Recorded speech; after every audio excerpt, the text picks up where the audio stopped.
Olá pessoal, sejam muito bem-vindos novamente ao nosso podcast Pode Chegar, um instrumento que a gente utilizou aqui para poder reforçar as principais pautas do nosso mandato e assuntos pertinentes ao estado de São Paulo e ao Brasil. E hoje eu estou tendo a grata satisfação de ter comigo aqui uma amiga muito querida e que é uma das referências que eu tenho numa das pautas do mandato, que é a cannabis medicinal, que é a Cláudia Alves, 61 anos, pedagoga, gerontóloga, paliativista e palestrante, e cuida da dona Francisquinha, que tem Alzheimer. Há 13 anos ela usa as redes sociais também para poder incentivar, orientar outras famílias. Está fazendo a diferença em muitas vidas. Claudinha, me permita chamar assim, muito obrigado por ter aceito esse convite nosso aqui, de estar aqui conosco na Assembleia. Você é uma referência para muitas famílias aqui no Brasil. Seja muito bem-vinda à Assembleia Legislativa. Espero que a gente possa fazer um bate-papo que sirva para muitas pessoas. Obrigada, é uma honra e muita felicidade em participar e levar essas informações para as outras famílias que ainda não tiveram acesso a conhecimento, não só em relação ao uso da cannabis como alternativa para tratamento, mas também como cuidar de um familiar que tem demência, Alzheimer ou qualquer outra demência. Exatamente. Para falar então, a sua formação sobre gerontóloga, você já tinha isso antes ou foi a partir? Foi depois, foi agora. Depois. Foi esse ano. Recente. Eu terminei gerontologia esse ano. Foi assim, eu busco estudar para aprender mais, para levar conhecimento para as pessoas, Perfeito. Os seguidores. Para quem não acompanha, então, depois a gente vai deixar aqui também o Instagram da Claudinha, mas é o Bom do Alzheimer, correto? O Bom do Alzheimer. Nas 3 redes sociais, se colocar o Bom do Alzheimer, chega em mim. Chega na Claudinha. Bom, do Rio de Janeiro direto para cá, aí vamos diretamente ao ponto. Quando é que você descobriu que a dona Francisquinha estava com Alzheimer e como é que foi primeiro a reação de vocês, da sua família, em relação a isso? Eu imagino que não foi de cara que você começou a usar os medicamentos à base da cannabis. Conta pra gente. Não, enfim. Eu não sabia nada sobre Alzheimer, sobre qualquer demência. A gente não tem essa informação e o diagnóstico da minha mãe foi em 2010. 2010 a gente se falava pouco sobre demência. O que a gente sabia era que uma doença degenerativa e que a pessoa perdia a memória. Isso é o que ainda muitas pessoas pensam, né? E eu nem cheguei a ter um impacto tão forte porque eu não sabia do que se tratava. Então, eu levei minha mãe para fazer um exame de rotina, porque ela tinha depressão, e o médico, um psiquiatra, diagnosticou Alzheimer já numa fase moderada, que nem era ainda uma fase inicial, né? E ela começou com o tratamento tradicional, que são as medicações que já são fabricadas há mais de 20 anos, essas medicações para Alzheimer, né? Ela começou com esse tratamento e durante muito tempo ela fez esse tratamento. Na época minha mãe não tinha plano de saúde, eu fazia acompanhamento pela Rede Sara, excelente hospital no Rio de Janeiro, né? Para neurologia. E ia tudo muito bem, e quando foi avançando a doença, ela começou a ter algumas alterações de comportamentos, algumas alucinações, e eu não sabia lidar com essas coisas, e eu procurei ajuda médica e me passaram um antipsicótico, que ela chegou a tomar, que no começo foi bom, resolveu, só que com o uso dessa medicação a longo prazo, né, na época ela já tinha uns 5 anos que ela usava essa medicação. Você fala que foi bom, deu uma estacionada? Deu.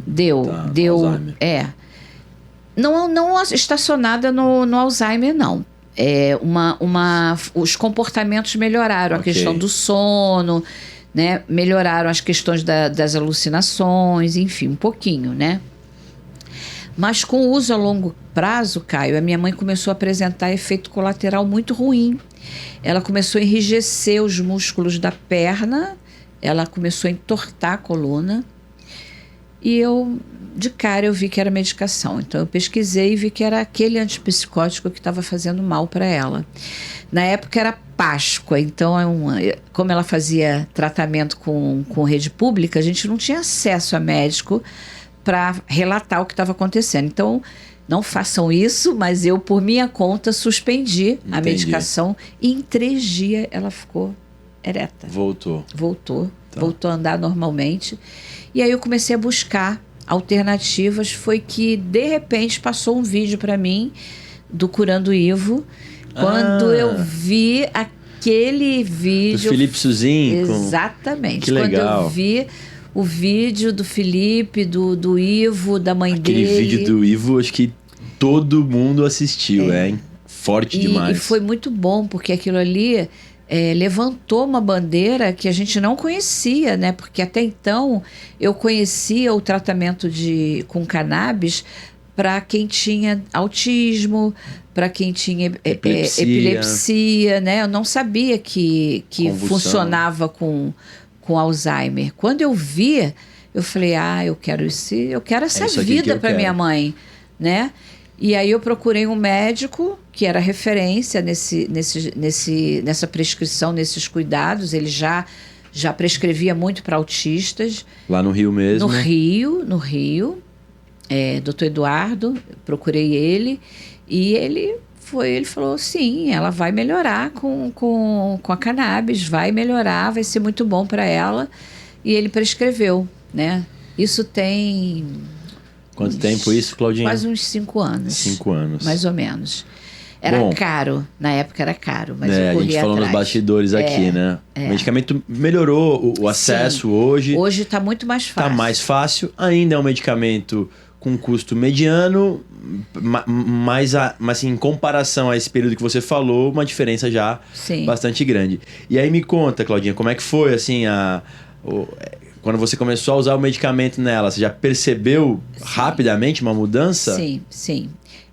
Eu percebi porque o médico, ele fez o que eu gostaria que muitos fizessem, muitos não fazem, falta de coragem, né?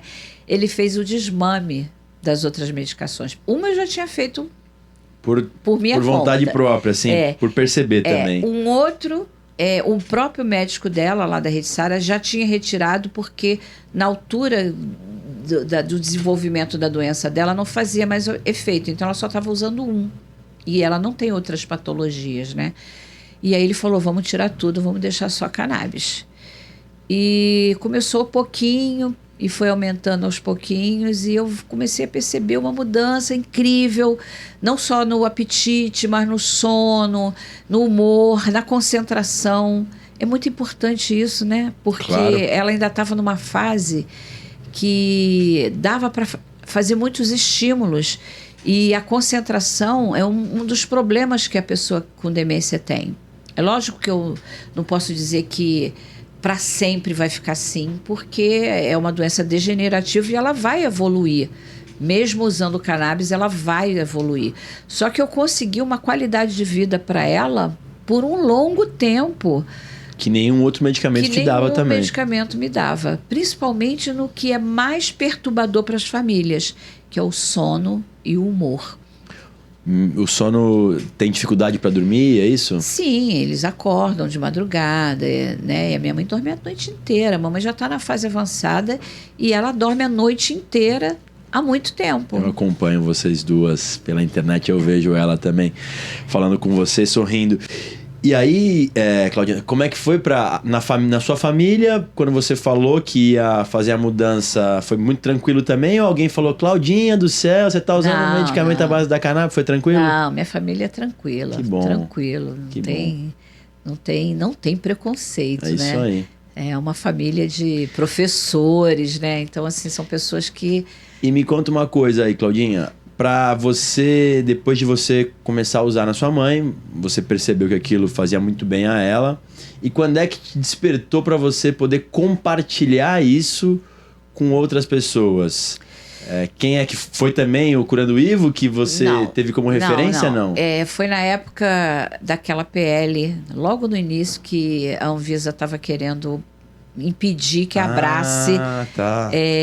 Eu logo que ela começou a usar, eu queria compartilhar com outras pessoas, porque eu acho que o que é bom para minha mãe teria que ser bom para todo mundo. Eu queria divulgar, claro, né?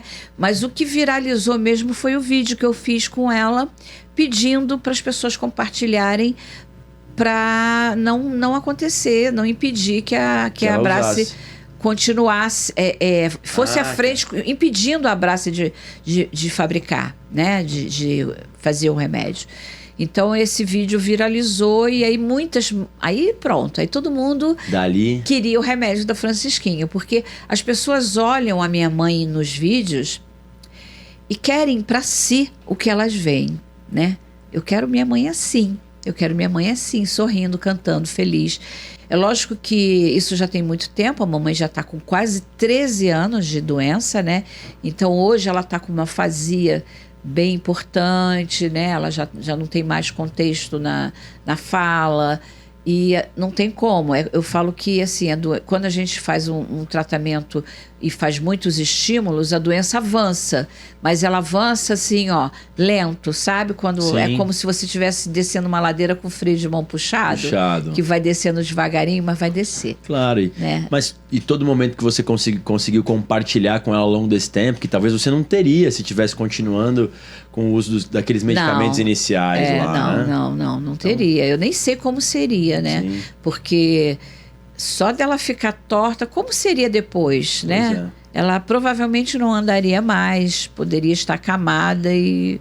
Então, daí, a partir do momento em que a Anvisa tentou travar o fornecimento da Abrace desses medicamentos, você, inconformada, foi para a internet e aquilo viralizou. Depois disso, você acabou virando aí uma referência hoje. Eu diria que no Alzheimer você é uma das principais, vamos dizer, influencers mesmo a respeito do uso dos medicamentos à base da cannabis. E como é esse contato com as pessoas? Você faz live praticamente todos os dias, ou dia sim, dia não, porque eu mesmo sou um que assisto várias delas. Eu sempre vejo. Como é que é isso, Claudinha? Você, assim, a partir desse momento você se sentiu com vontade de poder compartilhar? Você passa a estudar um pouco mais para dar mais conteúdo para os seus seguidores? Como é que funciona isso? Sim, então, durante o processo de demência da minha mãe, eu fiz algumas especializações. Eu estudei muito, né? A minha primeira formação era administração, que foi quando eu era bem novinha, né?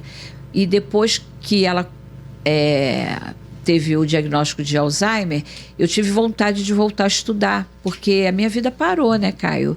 Eu trabalhava, eu não era aposentada e eu parei tudo. Eu sou filha única, eu parei tudo para cuidar da minha mãe. Não me aposentei, eu fiquei assim, sem renda, sem convívio social, só cuidando dela. Esse é um dos problemas muito sérios dos cuidadores. Quem cuida.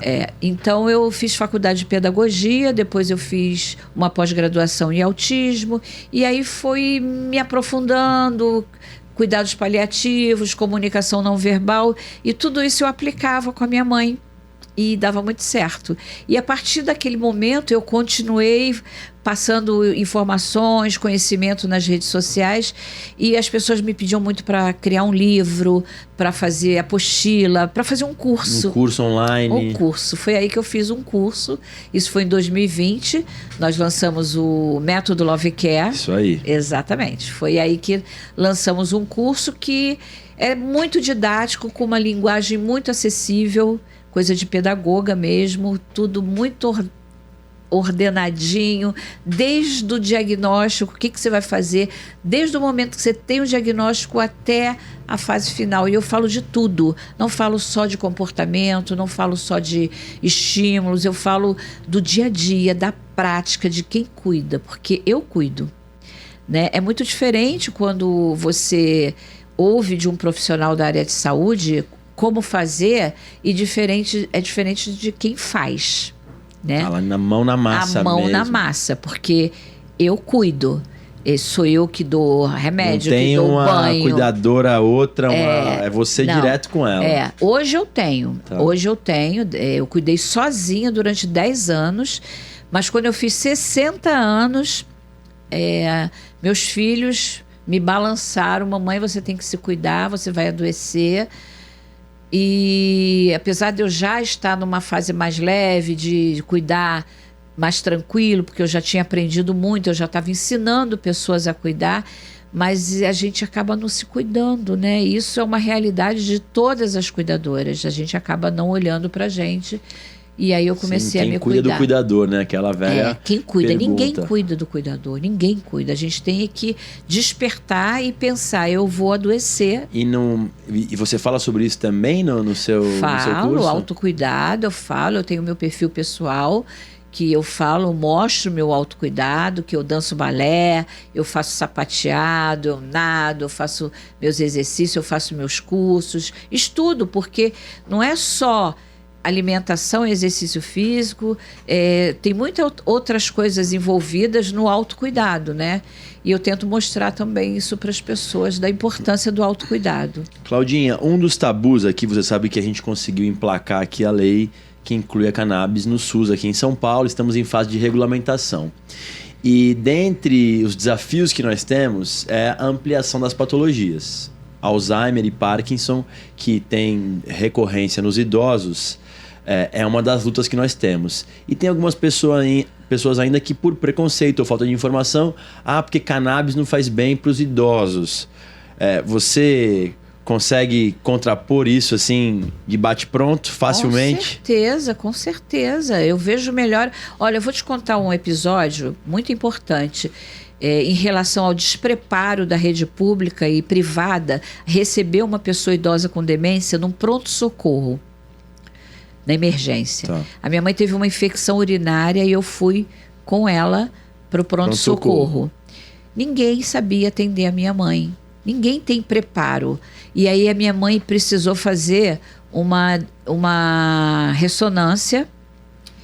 E como que eu ia colocar minha mãe com Alzheimer avançado numa cama? Ela nem senta, ela não entende comandos. Se eu falar senta aqui, ela não vai sentar. Ela vai sentar quando ela tiver vontade.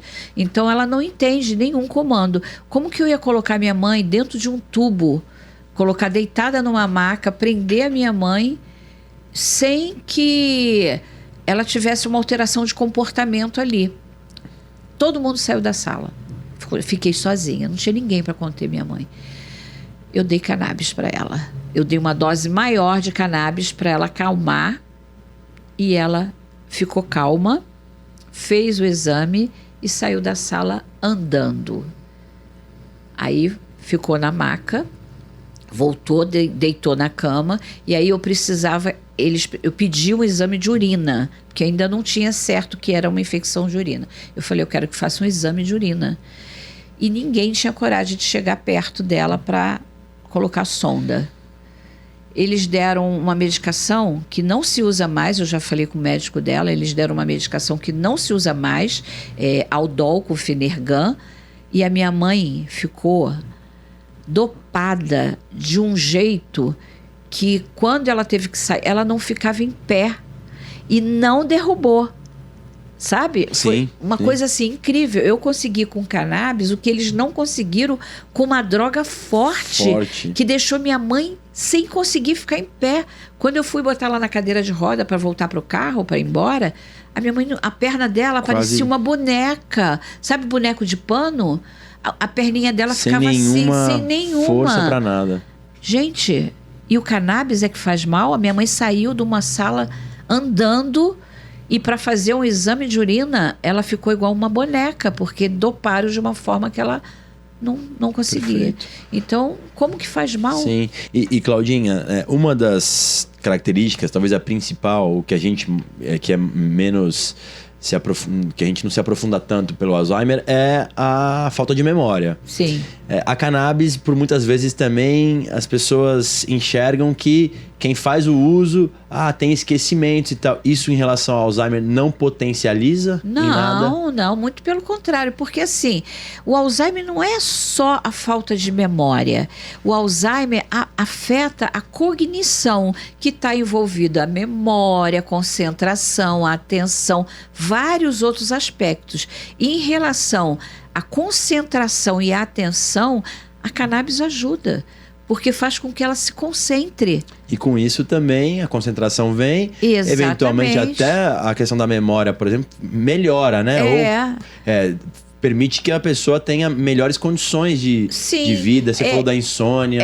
Assim, quando a pessoa não se concentra, se eu dou um copo d'água para ela não está concentrada, ela pode não segurar o copo, ela pode não entender, mas quando ela usa uma medicação que ajuda na concentração, eu falo com ela de forma assertiva, olhando nos olhos, mamãe, você quer água? Ela está entendendo o que eu estou olhando porque ela está se concentrando em mim.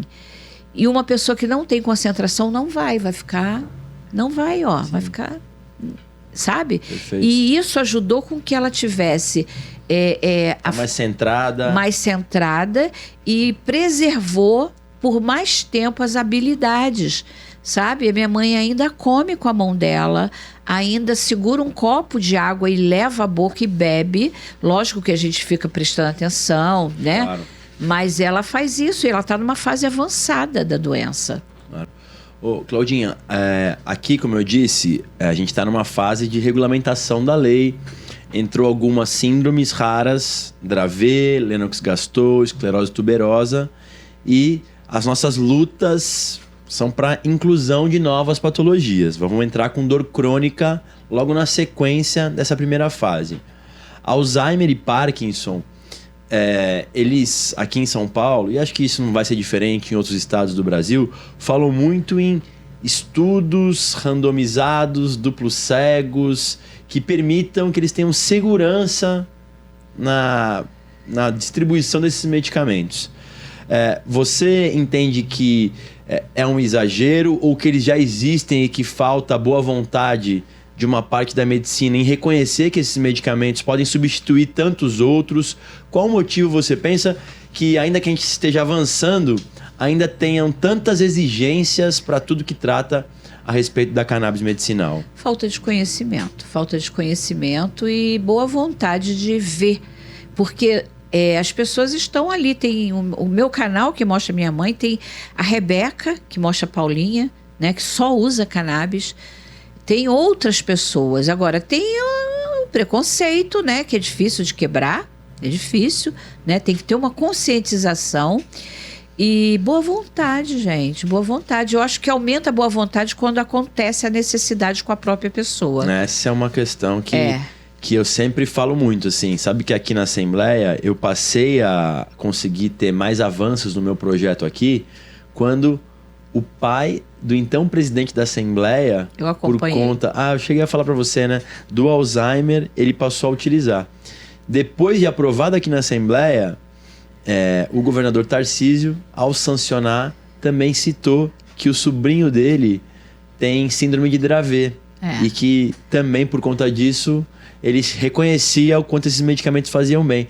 Assim, por um lado, o lado, vamos dizer, se tem um lado bom disso, o lado bom é que isso está chegando em todas as famílias, independente da condição social, independente da condição fisiológica. Esse é um lado bom, então isso está democratizando nas famílias. Sim. O lado ruim poxa, será que precisa que alguém do poder público tenha alguém na família ou algum amigo para poder avançar com o tema? Não é justo, né? Não, mas porque é isso que está acontecendo. Tem tantas pessoas que precisam, e será que vai ter que ter alguém que é meu irmão, minha tia, meu vizinho, para eu poder reconhecer? Acho que quem está no poder público tem o dever de ter empatia pelas pessoas, independente de ter alguém no seu entorno. Nossa, e tem tantos médicos já que estão prescrevendo com sabedoria, porque eu vejo, como eu tenho mais de 1 milhão de seguidores e as pessoas olham minha mãe e falam, eu quero cannabis. Aí chega para o médico e fala, mas eu quero que prescreva cannabis. Dona Francisquinha. Eu quero. E aí o médico não sabe prescrever e bota lá, cannabis. Aí a pessoa vai na farmácia, compra aquele remédio caro. Caríssimo. Que é sintético, né? E não sabe prescrever, não sabe, aí vai dizer que não deu certo, porque não houve um conhecimento de como fazer, porque a cannabis sozinha não faz milagre. Eu repito o que a doutora Carolina Nossetti, que é maravilhosa, e nossa parceira aqui nossa, também. Maravilhosa, ela sempre fala, é um conjunto de cuidados. É a cannabis, é a alimentação, é o exercício físico, é a estimulação cognitiva, são passeios, socialização. Isso é um conjunto de coisas que vão fazer efeito. Agora, uma pessoa vai na farmácia, compra um remédio, não sabe quantas gotas. Tem um monte de gente que me pergunta, quantas gotas sua mãe toma? Eu falo, não adianta eu dizer quantas gotas. Também, óbvio. Né? E sobre isso ainda, sobre a qualidade da prescrição e do medicamento, Claudinha, acho que esse é um assunto importante. No caso da sua mãe, você usa um óleo que é full spectrum, ou seja, full spectrum. Tem todos os fitocannabinoides da planta. Todos. Você entende que esse é o melhor caminho você ter? Ou também, no caso do Alzheimer, existem pessoas que tomam o CBD isolado? Sim. Cada caso é um caso. Cada caso é um caso e assim... O médico, ele tem sabedoria. O médico que está preparado para prescrever, ele sabe quando a hora de mudar, a hora de aumentar. A minha mãe começou com pouquinhas gotas, com óleo importado. Hoje, aí foi para a Brace. Depois, o médico, ele vê um resultado bom num medicamento e ele vai administrando, modulando, e ele está sempre perguntando. Eu estou saindo agora de 3.000 miligramas para 6.000, porque eu estava dando 3 conta-gotas inteiros para ela ficar... Não tem sentido. Né? Então ele já vai aumentar para diminuir a quantidade, já aumentou, inclusive. Ou seja, aumenta a quantidade de THC para poder ter um efeito mais forte. É isso? Não é de THC, é de tudo. De tudo. Aumenta a concentração de tudo para eu diminuir a quantidade e continuar com a qualidade. Perfeito. Porque é melhor não só financeiramente, mas também muito mais fácil você administrar 6 gotas do que 25. Sem dúvida. Né? Claudinha, você falou que já usou o óleo, inclusive aqui, das associações. Você falou do caso da Abrace. Você falou que já esteve lá também, né? Sim. Queria que você relatasse um pouco, porque tem muita gente que acompanha a gente e que tem dúvida a respeito de trabalho de associação. Gente... Por favor, dá o seu relato. Fora de série. Eu queria que todo mundo tivesse a oportunidade de conhecer a Abrace. A Abrace, nossa, eu fiquei assim muito feliz e muito encantada com a qualidade do serviço, com o preparo, com a seriedade de todo o trabalho. É feito com muita seriedade. É um trabalho muito bacana. Cassiano está de parabéns. As pessoas podem ter absoluta segurança. Absoluta segurança. Muita gente pergunta, você não usa mais o da Abrace? Aconteceu alguma coisa? Eu não. Eu ainda sou fã de carteirinha da Abrace, que foi uma das primeiras que me acolheu, né? Só que com o agravo da doença, o médico achou que eu poderia testar outros medicamentos também, Perfeito. À base de óleo, e eu uso também, né? Certo. Eu tenho fibromialgia, eu uso para dor crônica, eu uso para ansiedade e para insônia. Legal. Claudinha, a gente aqui, além de trabalhar na regulamentação dessa lei que eu te falei, que eu quero muito poder avançar para que pessoas com Alzheimer, com Parkinson, com outras síndromes, epiléticos, possam ter esses medicamentos no SUS, a gente também lançou aqui uma frente parlamentar. O que significa isso? A gente fomenta o tema, trazendo especialistas, a doutora Carolina Nossetti, você falou que já esteve conosco, dentre outros vários, Cassiano. Mas além disso, a gente também está financiando projetos sem fins lucrativos para democratizar o acesso aos medicamentos, além de outras coisas mais, como até bancar um estudo, como eles estão exigindo, por exemplo, no caso do Alzheimer.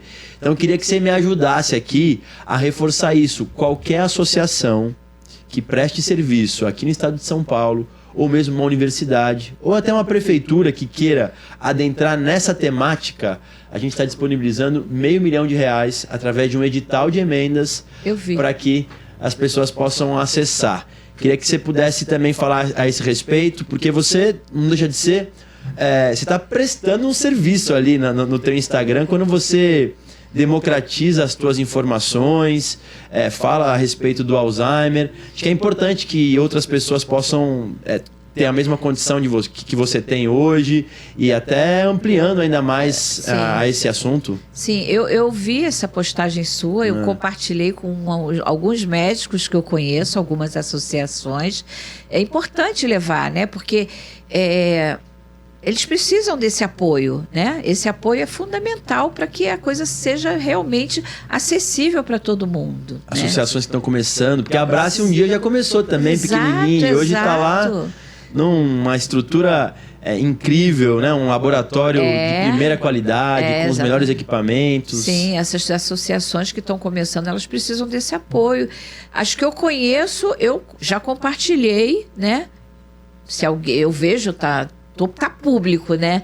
Então, eu compartilhei por direct, mas eu posso compartilhar público também. É importante que as pessoas vejam isso.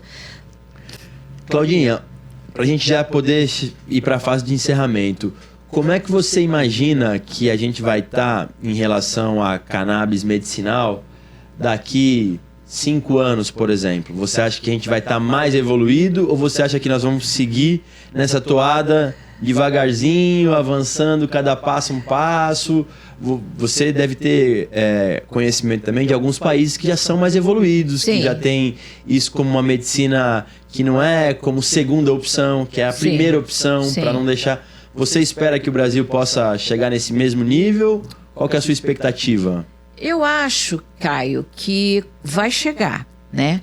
5 anos, eu acho que vocês vão evoluir. Eu tô fazendo uma prospecção assim bem realista. É bem realista. Eu acho que vocês podem evoluir uns 40%, tá? Porque a população está envelhecendo, porque as patologias estão aparecendo. Hoje em dia, saúde mental é raro, né? E está todo mundo preocupado com a saúde mental.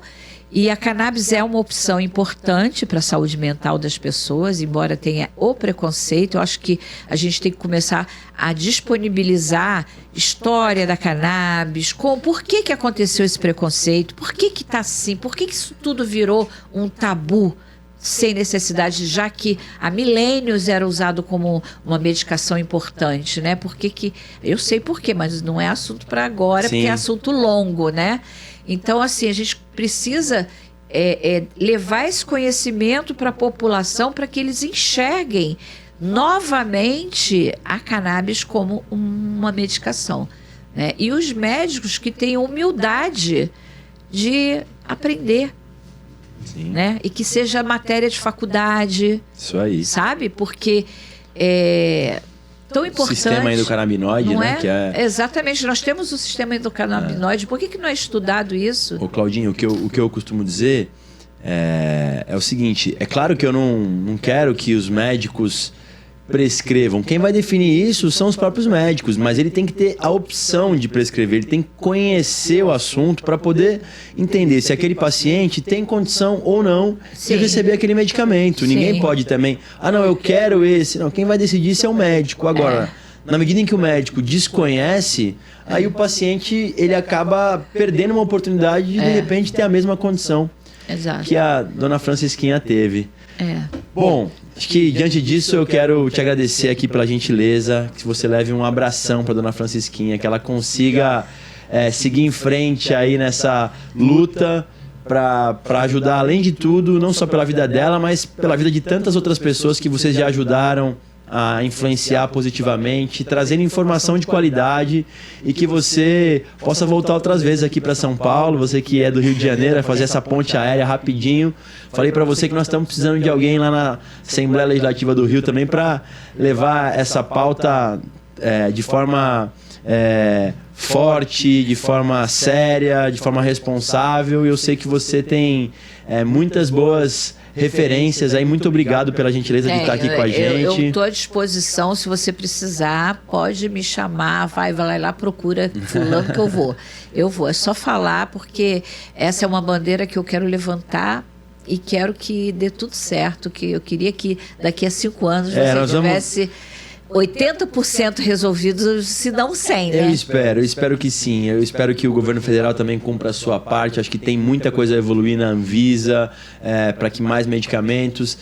Da minha parte, eu entendo que o Brasil tem total condição de poder produzir os seus medicamentos, né, para não precisar também importar. A gente tem um solo muito bom, a gente tem um agronegócio que é riquíssimo, nós temos o clima que favorece, então não tem sentido que a gente só possa importar esse medicamento. Hoje tem as associações que fazem um trabalho incrível, mas que estão na dependência de uma decisão judicial ainda, que não estão ali de forma segura, né, fazendo essa produção, que não podem, por exemplo, participar de uma licitação em disputa com outras empresas. Então, acho que tem muito a evoluir. O Congresso Nacional não pode assim, se apequenar diante desse debate, e eu espero que daqui 5 anos, como você bem mesmo falou, a gente possa ter evoluído bastante. Claudinha, as últimas palavras, mas da minha parte só a gratidão mesmo de você ter vindo aqui e ter compartilhado tanto conhecimento e principalmente a tua experiência de vida mesmo, de uma cuidadora e de que teve a coragem de poder enfrentar preconceitos e tratar a sua mãe, e hoje conversar com mais de 1 milhão de pessoas diariamente a respeito do uso da cannabis medicinal. Legal. Seria bom se você tiver a oportunidade de procurar o Dr. Moren, de Volta Redonda. Tá. Ele já faz o uso da cannabis, ele já prescreve lá, e o SUS. A gente tem conversado com algumas... Você sabe, né? Búzios também, se eu não me engano, tem alguma coisa parecida. A gente está conversando com os responsáveis. Volta Redonda me surpreendeu. Eu fiz uma palestra positivamente lá. Nossa, aquele. Bom saber. O prefeito, o Neto, né? Ele é maravilhoso em relação às políticas públicas com a pessoa idosa. Eu fiquei muito feliz com o que eu vi. Eu visitei Centro-Dia, visitei o acolhimento que eles dão. Né? E foi maravilhoso. Vou me informar ainda mais sobre Volta Redonda, então. Volta Redonda, no Rio de Janeiro. Uma boa referência. Claudinha, no mais, muito obrigado. Seja sempre muito bem-vinda. Obrigada a você, obrigada pelo esse convite. Eu fico muito feliz. Obrigada. Vamos juntos. Gente, com isso a gente encerra aqui mais um episódio do podcast Pode Chegar, uma maneira que a gente tem de poder informar melhor as pessoas que acompanham o nosso mandato sobre as principais pautas que envolvem aqui a cannabis medicinal, a adoção, pessoas com deficiência, serviços públicos. Espero que vocês possam ter gostado. Até a próxima. Valeu!